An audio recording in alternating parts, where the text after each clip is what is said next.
it. So that's your big thing with your mature castrations,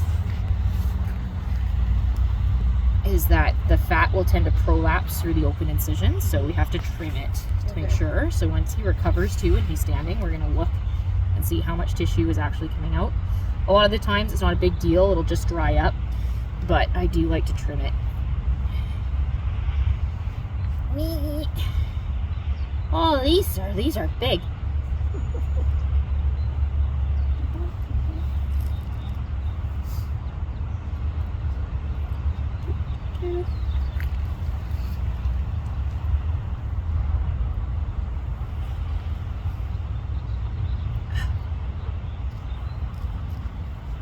Out, please. That would be nice. No? Okay.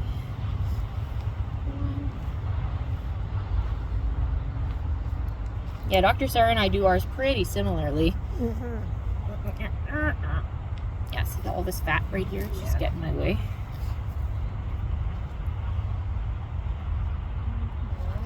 Well, 20 seconds left for your clamp. There we go. Nice. Good dude. 20 seconds left? Okay. Yeah.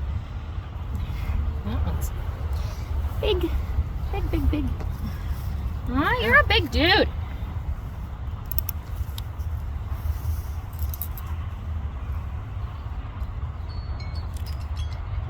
Okay. Let me finish stripping this, and then we'll take that guy off. The longer we clamp, the better. So my rule of thumb is usually like how old they are and the number of minutes plus 1. Okay. Up to 5. Sometimes I'll even go to 8, honestly. With really mature stallions, I'll go to 8. So.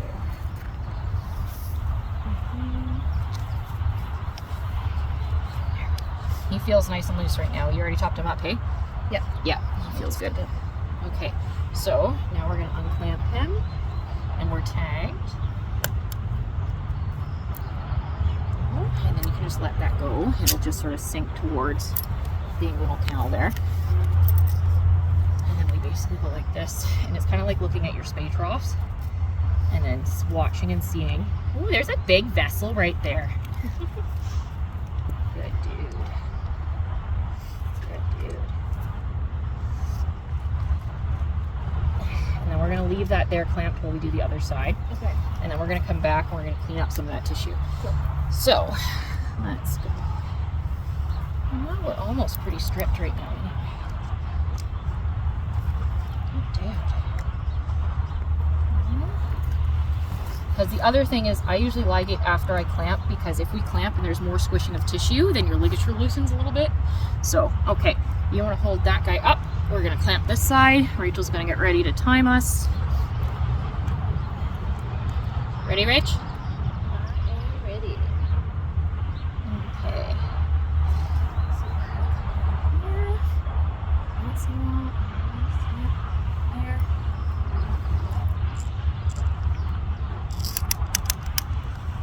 There we go. Okay. Do you know what this tool is called? An emasculator? Yeah. Okay, if you want to hold that right there. And sorry, I'm kind of in the way. Is it easier okay. to go on the other side? Maybe for this one, yeah. Here, I'll hold this. Okay, so if you want to lift gently there, yep. Okay. I'm gonna do a little pre-master there.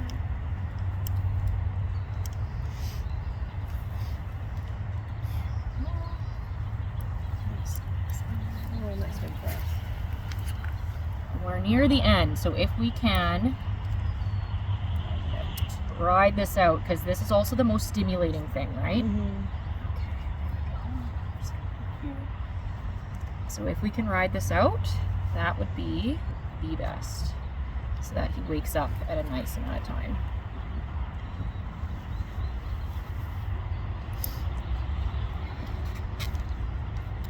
Is that 36 still heart rate? Okay, we try and make this the most clean procedure, but that's why it's a little hard. These are never very like 100% clean. Okay, we'll lift a little bit more. Yeah, there we go. Just, yeah.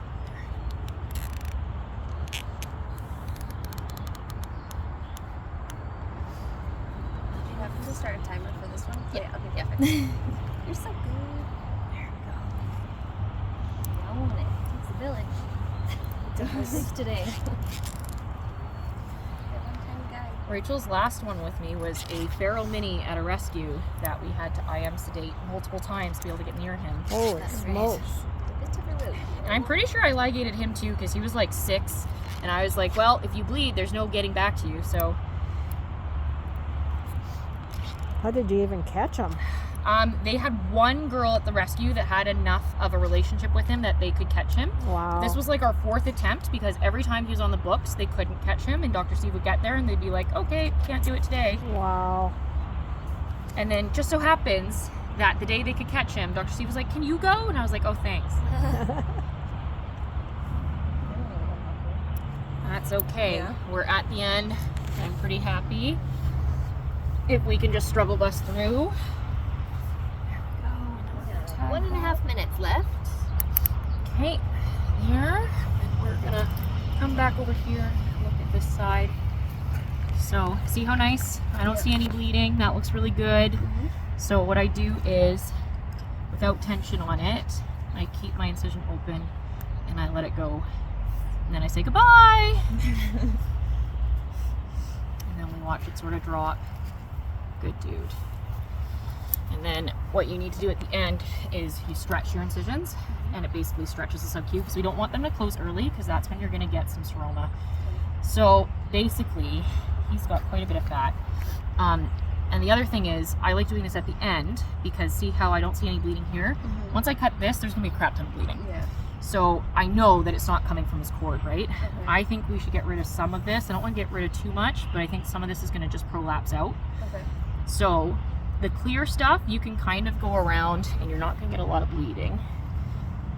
Like the clear sort of fascia, you can kind of go like this and you won't get too much bleeding.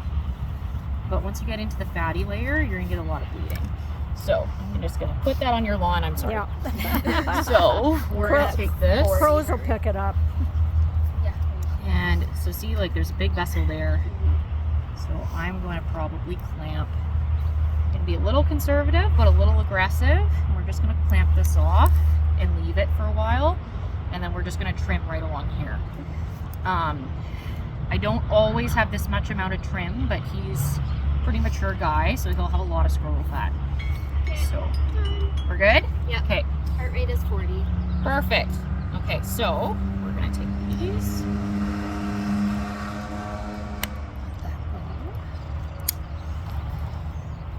There we go. There. Let that drop. Good dude. Yeah. Oh, and I see that huffy puffiness.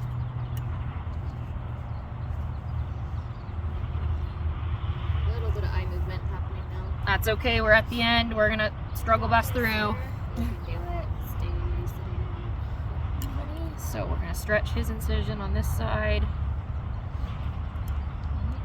There we go. And see how it's still nice and clean? Yep. So we're gonna let it go. And it's just gonna fall away. Good dude. And then we're gonna go through here and see if there's anything that we can really trim. He doesn't have a lot of fascia, so the younger guys will have a lot of fascia. Like you'll go like this, and it'll just be a lot of clear, filmy stuff that you can come off. But in here, like he doesn't have a lot that I think is gonna prolapse. This might prolapse a little bit. Do I want to get rid of that? That's a lot to take off. We should probably get rid of some of that. Let's get rid of that.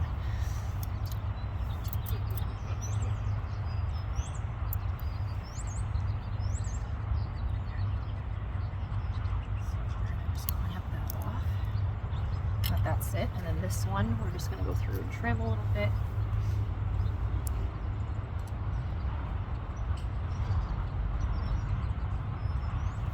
There.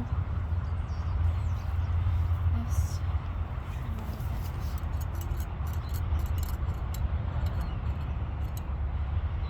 Yeah, there's a good vessel on that one, so. Okay, so now we're basically just gonna let him sit for a minute and we'll see how long we get here before he starts to get light on us. Come on, dude. So these are about the length of an incision. Like I like them the length of the testicle, basically. Okay. If they're too small, they're going to prematurely close up. So, and some clinicians will actually take out the median raphe here. I don't do that. Okay. I think that's a little bit overkill.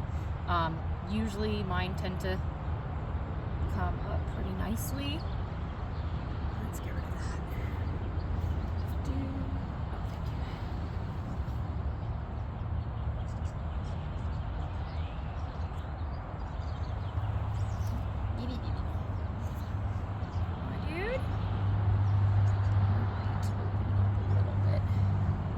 We don't have scissors in our pack, do we? Oh, we do.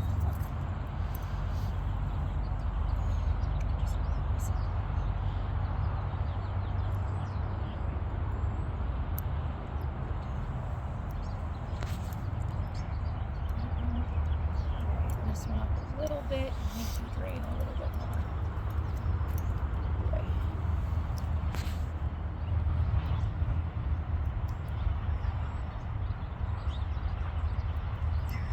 Okay, I just touched your foot, so I'm done. So, I'm going to do this. Do you want to take those off? You can take those off because I'm no longer clean. So, we'll take those off. There you go. Yeah. And there might be a little bit of oozing from that fat, but I'm okay with that because we've checked our stumps. And then if you want to take off towel clamps. Did you want me to gloss it? Oh yeah, you can just sort of dab and. Good, good. Happy with that. Okay, so towel clamps off, drape off. And then Ellie's going to keep holding on to his front legs. There we go, perfect.